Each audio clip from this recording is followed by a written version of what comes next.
These are the exercises for Futato chapter 15.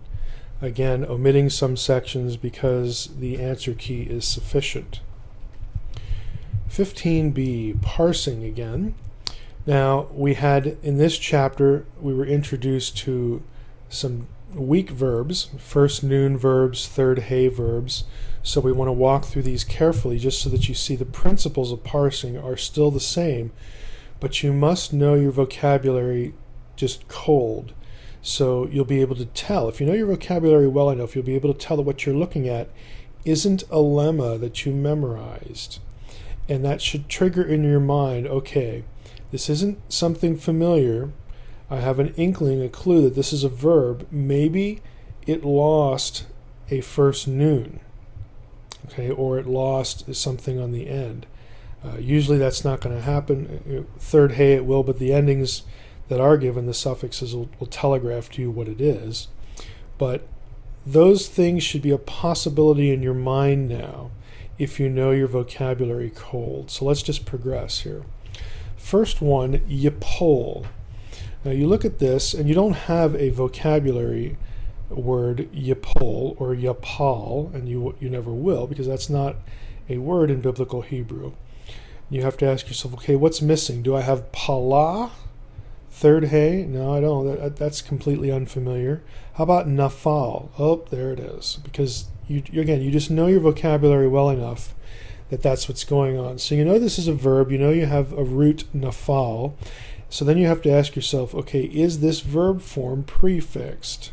Yes, it is. There's our yod prefix for the cal imperfect. And the ending, nope. So that means it's the simplest form, cal imperfect, third masculine singular. Again, the procedure is exactly the same for determining the parsing of your verb. You just have to know your vocabulary and what might happen to certain lemmas in formation of different stems. Number two, kalata. Do we have a verb kalat in our vocabulary? No, we don't. Do we have nakal? No, we don't. Do we have kala? Because you think, well, I don't have kalat, so maybe something's missing from the front or the back.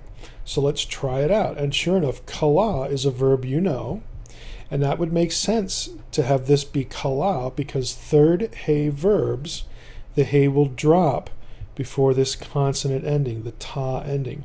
We know now that the lemma is kala, which tells us it's not prefixed, so it must be cal perfect. And the ending, kamatse ending, can only be third feminine singular. So again, you just deductively parse the verb. Number three, ta'aseh. Now this one, we do have a full lemma, asa, so that's easy. We don't have to really think about what we're looking at here. We have to go to the next question. Is it prefixed? Yes, it is. So we have a tav prefix on our verb form. We know it's cal imperfect, and the tav prefix without anything on the end here, an added suffix, could be two things, third feminine singular or second masculine singular. Number four, nagash. Okay, we do have a lemma, nagash. We learned that in this chapter. So you say, well, no, wait a minute. Okay, I know the lemma nagash, but here we have negash. That's just really kind of odd. The only time I've seen an I vowel underneath a letter is in the imperfect, the prefix. Again, I'm just thinking out loud so you get an idea of what you should be thinking. This vowel pattern, and here's probably our first instance where it's helpful to know some vowel patterns. This ni you haven't seen except for only an imperfect prefix, and that should be a clue to you. You could think, well, what if this is an imperfect prefix? This n right here, this noon. And that would mean the dagesh here would be there because the noon of the lemma assimilated into the second consonant. So what we really have here is we do have nagash, but we have an imperfect. We have a noon prefix on nagash, and the n from the lemma it gets absorbed into the second consonant. It's a first noon verb. And that means that we have a cal imperfect first common plural from nagash. And that one's a little tougher. Again, I can't stress it enough. You just have to know the vocabulary. Kazitem, number 5. Now the tem ending should just clearly tell you it's second masculine plural cal perfect. There is no prefix out here. So that much should be a no-brainer by this point. And that leaves you with the question, okay, I have chet, zayin, and then yod. Well, I don't have a lemma, kazai, or anything like that. And then it should trigger, wait, third hey verbs when before a consonantal ending. And in many cases, that third hey will change to a yod. Now, the secret here is in earlier Semitic, earlier Hebrew and other Semitic languages, there aren't third hey verbs. They were originally third yod verbs. And there would be historical, linguistic, grammatical reasons for why this happens and so on and so forth that I'm not going to bore you with, but just realize that this isn't arbitrary. But for our purposes, you just need to remember that with third hey verbs before a consonantal suffix like this, it'll change to a yod. So now we know what it is. It's a cal perfect, it's not prefixed, second masculine plural from kaza. Number 6, bani nu. Okay? Well, the new ending looks familiar. That looks like, the first common plural perfect ending. But if that's the case, that would leave me with a lemma bet nun yod, banai. Again, it should trigger in your mind, wait a minute, this is probably bana before a consonantal ending, the third hey in the root has changed to a yod. And that's what it would be. There is no prefix here, obviously. The prefixes are only going to be yod, tav, and then, of course, in the first person, singular and plural forms, they'll be aleph and nun, respectively. So we have no prefix here. So by process of elimination, we have cal perfect, first common plural, from bana. Again, this is what you have to do. You have to just train yourself to go through the process. Number 7, tig-e. You say, okay, well, I don't have taga as a verb root, verb lemma. What about ga'a? Do we have that? No. What about naga? There we go. I memorized that for this lesson. Naga. So that means if the root is naga, then this is a prefix, and we have a cal imperfect. Second feminine singular. Second feminine singular is the only place you're going to have the heric yod ending on an imperfect. Number 8, ra'ita. Again, ta, that looks familiar. It looks like our old familiar second masculine singular cal perfect ending, and it is. And by now you should know that your root is ra'a, the third hey changing to a yod before a consonantal ending. So cal perfect, second masculine singular from ra'a. 15e, more parsing, again skipping a couple sections in the exercises. Yishlachu. We have a verb form, we have a clear lemma, shalach. Is it prefixed? Yes. Long U ending. This is only going to be cal imperfect, third masculine plural from shalach. Number 2, avar nu. Clear lemma, avar. Is it prefixed? No. Nu ending can only be first common plural in the cal perfect. Number 3, ga'ala. Clear lemma, ga'al. Is it prefixed? No. That means it's a suffix conjugation. The perfect, comets hey, ending in the perfect can only be third feminine singular. Number 4, ekach. Do we have a lemma here of akach? No, we don't have that. So, okay, do we have kaka? No, we didn't memorize that. Do we have nakak, first noon verb? No, we don't have that either. Boy, now I'm really stuck. Okay, this you'd have to remember from Futato, that the lemma lakak behaves exactly like a first noon verb. You should just have lakak on your radar all the time, because a verb like to take or to receive is very common in the Hebrew Bible.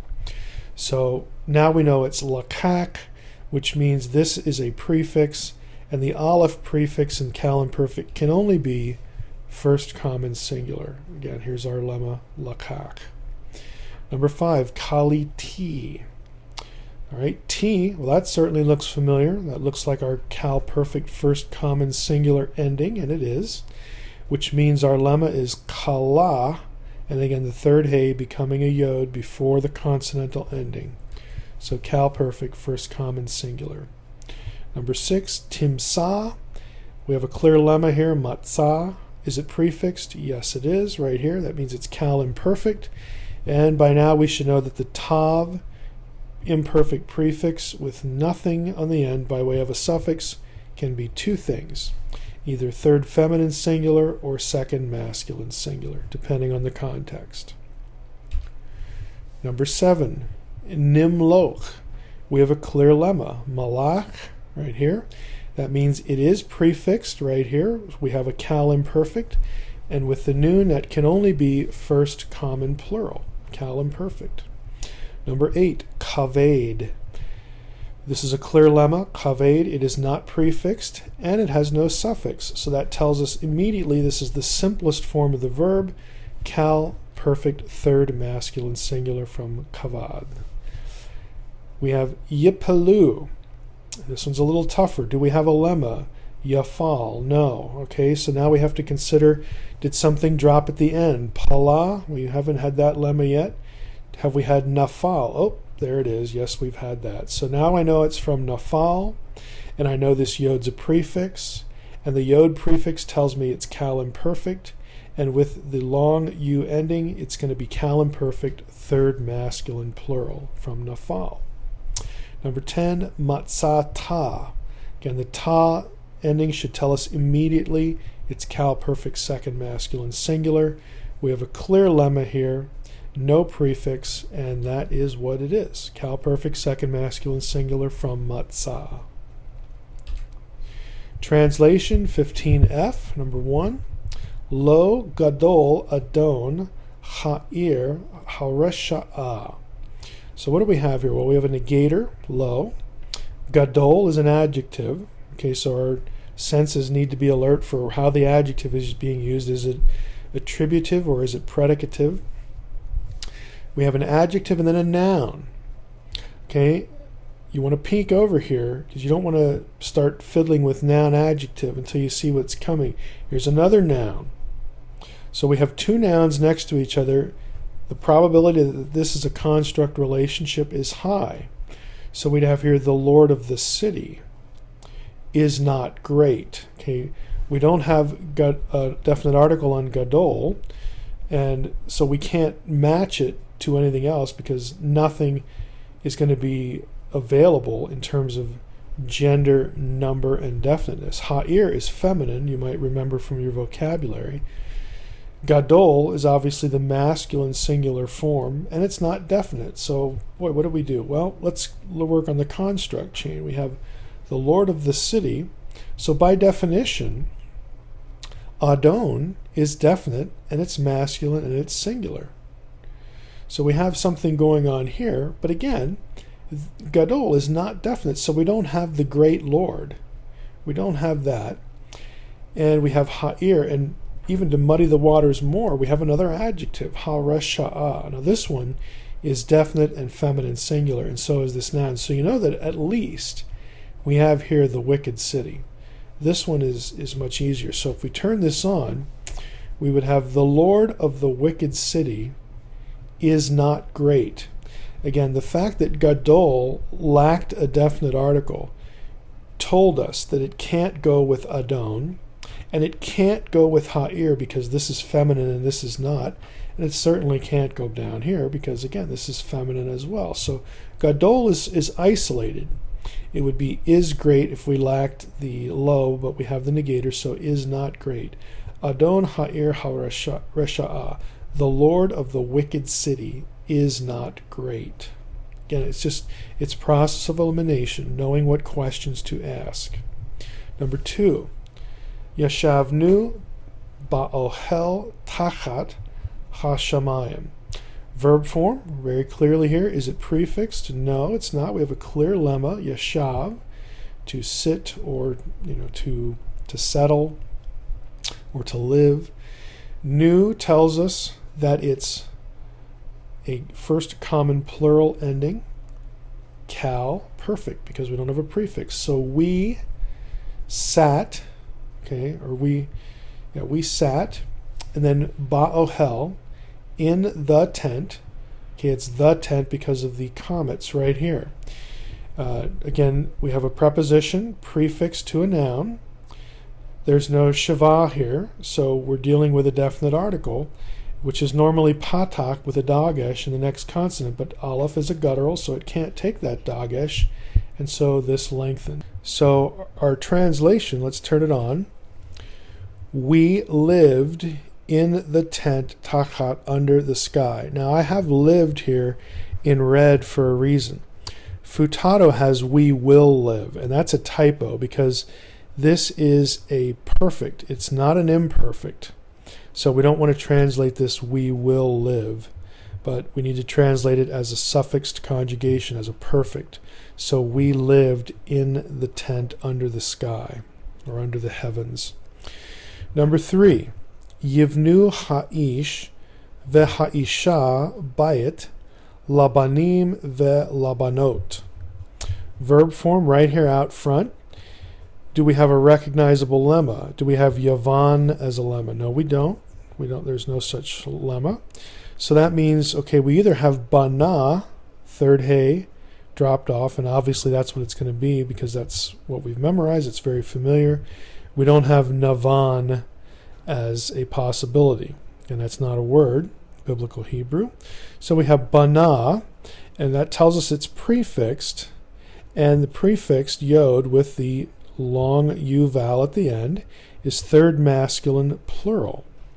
So we need a plural subject here for yivnu.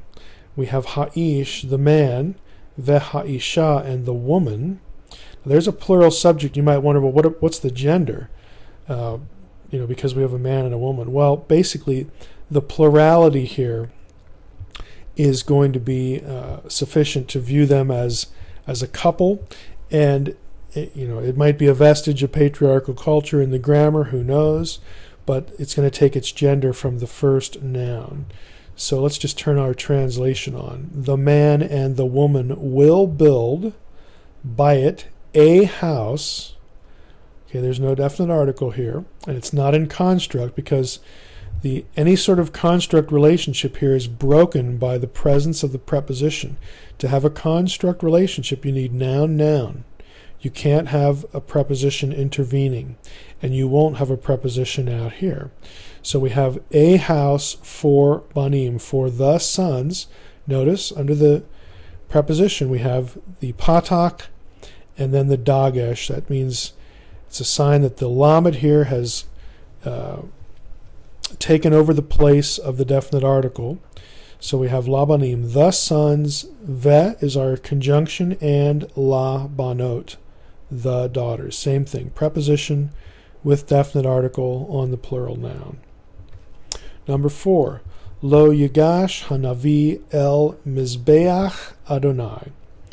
So we have negator, and then yigash we just actually had from the parsing exercise. We know this is from nagash, okay? And that means, if we know the lemma, nagash, that means our yod is a prefix, which means this is imperfect, and it's imperfect third masculine singular. So do we have a masculine singular noun to be its subject? Yes, we do, right out here, hanavi, the prophet. So turn on our translation. The prophet will not approach, or will not draw near to. Okay, you could be quite literal and say the prophet will not draw near to the altar of the Lord. Futato has will not approach the altar of the Lord. He skips the L in his translation because approach to is awkward in English, but draw near to is acceptable. So you can decide how to translate it in English. Either one is fine. Number 5, bekitem kol hayom vekol halayla. Verb form out front here. We know from tem that it's going to be second masculine plural. Cal perfect, that's all that's ever going to be. which means we need to just determine our lemma. We don't have bakai in our vocabulary. We do have baka, and again, we should know at this point that before a consonantal suffix ending, a third hay verb, the hay, will change to a yod. So we have baka here, cal perfect, second masculine plural. So you plural wept, kol hayam v'kol halayla. Let's turn on our translation.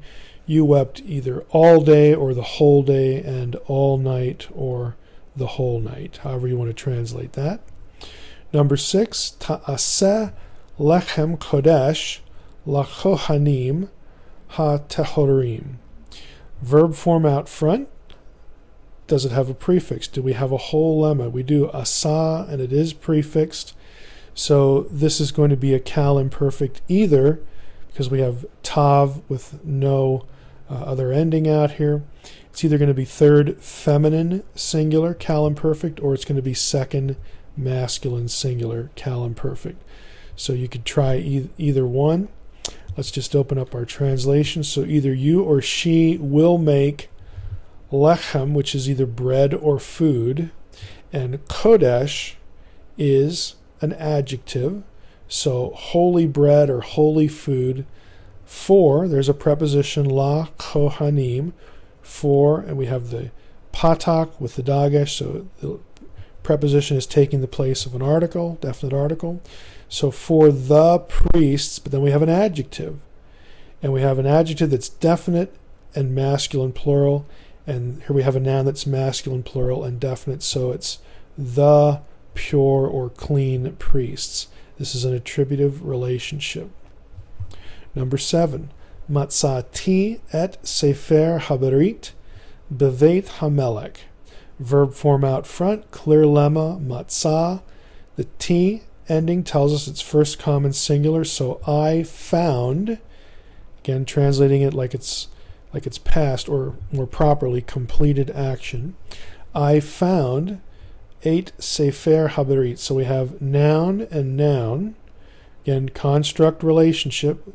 Our noun, the second noun in the x of y relationship is definite. That means this one's definite too. The construct noun is also definite. So I found the book of the covenant, beveit hamelech. We have here preposition, then we have noun, and we have noun. Again, we've got two nouns. There's nothing intervening, and that's the important part. And you can have a preposition here. You often will not, but you can have a preposition here. The thing you cannot have is something in between the two nouns that are in construct. So we've got, turn on our translation, in the house of the king. They're both definite because the noun that finishes the construct relationship, the y noun in the x of y relationship, this one, the absolute noun, is definite. So that makes the construct noun definite. So in the house of the king. Number 8, Yisa am haaretz hechazach al haderek la milchama. Verb form out front. Yisa. We have to decide what's our lemma. Do we have yasa as a lemma? No, we don't. Again, we have to know our vocab. Do we have sa'a, third hay? No. Do we have nasa, first noon? Yes, we do. And so that's what we have here. We have a first noon. Okay, we have a dagesh in the samik because the noon has assimilated, been absorbed into the second consonant. So now we know it's nasa, and that means this yod here is a prefix, which means we have cal imperfect. And there's no ending, so it's cal imperfect, third masculine singular. And that's really the only tough part of this sentence. So we have people of the land setting out or departing. That's the meaning of our verb. But then we run into an adjective. So we have to know, well, does the adjective go with this noun or this one? Does it go with people or land? Well, in some ways that's going to answer the question right there because it's just making sense. But let's take a look at it. We have here Haaretz, if you remember, this is one of those nouns I told you to put on a short list. This is actually feminine, so that's going to rule this out because we don't have an adjective here with a feminine ending. We have an adjective with a definite article. It's got a sigol because of the fact that this is a guttural. So we've got a masculine singular definite adjective, and this is our only candidate, a masculine singular definite noun. This noun is definite because it's in construct with this noun, which has the definite article. So that's why the translation is the strong people. Strong goes with people. The strong people departed or will set out. And Futato has will set out. Al haderek, on the road, la milkama, to the battle. Here's our definite article with the preposition. So the strong people of the land will set out. Again, this is imperfect. Will set out on the road to the battle. Some Hebrew Bible excerpts, 4 of these. Number 1, we have Elohei kesef, and then an ellipsis, lo ta'asu. Well, Elohei, obviously this is a masculine plural noun in construct. This is the construct form of Elohim. So we have a construct noun and then this noun. So we have gods of silver. And we know it's gods of silver because the Israelites, biblical theology did not allow for idols to be made of Yahweh. No graven image, that sort of thing. And we also have this refusal out here, you shall not make. Again, we have a lemma here. This is from asa. We do not have ta'as in our vocabulary. We do have asa, which means this is prefix, tav, and then a long u ending. So if you remember your katal pattern, you have yiktol, tiktol, tiktol, tiktali, ektol. Those are your singulars. And then yiktalu, tiktolna, tiktalu. There's the one we have right here. We have tav and then u, that's second masculine plural. So our translation is you, plural, shall not make Elohei kesef, gods of silver. And this is from Exodus 20:23. Number 2, velo yigeu el hakodesh. So we have conjunction and we have a negator, lo. Here's our verb form, yigeu. Do we have a clear lemma here? Well, we don't have yaga as a lemma in our vocabulary. We do have naga, first noon, which would explain this dagesh, the noon assimilating into it. We don't have ga'a, so it's really the only candidate we have is a first noon. So if we know the lemma is naga, again, just see how this works. If we know what the lemma is, that tells us this yod is a prefix, which in turn tells us it's cal imperfect. And since it ends with the u vowel, long u vowel with yod prefix, it can only be third masculine plural, cal imperfect. So if we turn our translation on, and they shall not or must not touch. That's the meaning of naga, to touch. And they must not touch, either it's awkward in English, but touch to HaKodesh, the holy thing or the holy things. This can actually be used of a collective or a singular item. So in English we would eliminate the to. So, and they shall or must not touch the holy thing or things. Number 3, lo akaltem bimkom hakodesh. So we have a negator. We have a verb here, clear lemma, akal. Tem tells us it's second masculine plural, cal perfect, so that's easy. So you, plural, have not eaten. Then we have an ellipsis, and then bimkom hakodesh. Now, we have here a preposition, the bet preposition, attached to a noun that begins with a shava. So the shava that would normally be here is not going to stand before another shava. Again, you can't have two stand right next to each other. And so the one under the preposition becomes a chirek. Now it does not have the definite article, so it's bimkom. This doesn't have the definite article because it's a noun in construct to another noun. HaKodesh, okay, is the sanctuary or the place of holiness. So we have noun, noun, and this one's definite, so this one we're going to translate as definite. It's not going to be reflected with the preposition because you don't have a definite article with this noun in construct right here. And that's why you'd have the translation in the place of holiness or in the sanctuary. Number 4, lo shamaru berit Elohim. We have negator, shamaru, we have a clear lemma, shamar, no prefix. The long U ending tells us it's third common plural. So they did not keep berit Elohim, the covenant of God. God here is treated as a proper name, and so it's automatically definite, which is where berit gets its definiteness in the translation. That's the end of the exercises for Futato chapter 15.